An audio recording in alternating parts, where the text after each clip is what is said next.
Welcome back to Les Schwab Tire Center's Outdoor GPS, presented by Fisherman's Marine and Outdoor. Wilcome back, everyone. Thank you very much for joining us this morning. I hope you enjoyed at least the quick conversation with Steve Kuhn from In the Zone Guide Service out there on the Willamette. And it kind of piggybacks on the report that I was giving you the previous segment. Things are improving, but it ain't great fishing. It's unfortunate. I'm going to stick to topic.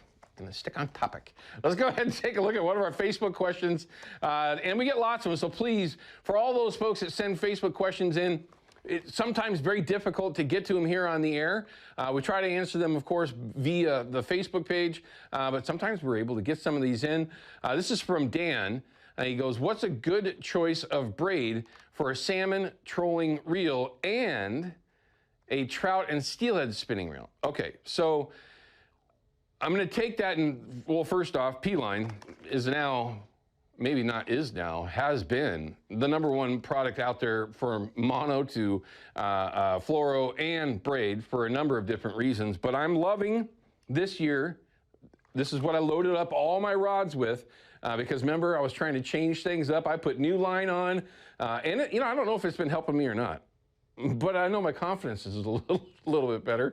I loaded everything up with 50-pound P-Line braid 8, the TCB with 50-pound. And the reason why I did that is because the diameter of this line is so thin that even 50-pound felt like, that's pretty darn thin, which I like because I'm able to get away with a little bit lighter line, or excuse me, lighter lead, depending on where I'm trolling and how I'm trolling. If I'm back bouncing, if I'm back trolling, whatever it might be, it's kind of nice to have that.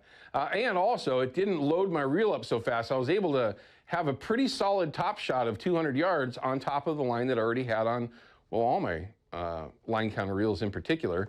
So far, I'm loving it. But they have a new one that I haven't had a chance to play with yet. It's the Endurex, I believe. Ryan, are you quicker than I am? Can you pull that up from the, there we go. It's the Zero Fade braid. They call it Endurex.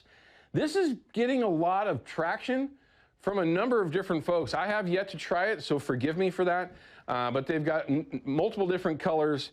I'm going to tell you right now, I wish that I would have loaded my rods up with a high vis, because back trolling, I'm having a heck of a time seeing my lines, which is like crucial, everyone. That's like almost mandatory that you're able to see your lines cleanly. And it's a good thing I'm only running 2 of them at a time. But there you go, Dan. Hopefully that helps you out.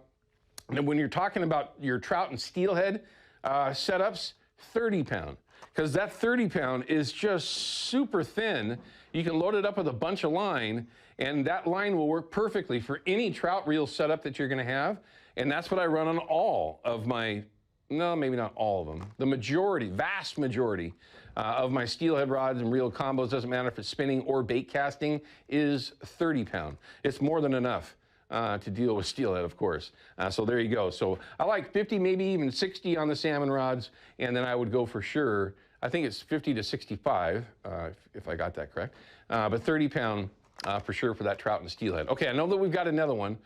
Don't let me run long here, Ryan. I don't want to get in trouble. Let's take one more of those Facebook questions. What do we got? This is from Randy. He says that he's moving from Montana to the Pacific Northwest looking to get into salmon fishing. What gear would you recommend to get started? I mostly fish for trout. Wow. That's a tough question because there's so many different ways to go after them and so many pieces of the puzzle that I'm missing there. So I'm assuming if he's moving here from Montana, that he probably doesn't have a sled, all right, or a boat. And I could be completely wrong because they have plenty of options there to fish in lakes with boats. So I guess I'm going to take it this direction as far as maybe bank fishing. Well, I guess maybe the best way to do that, right? Let's do this.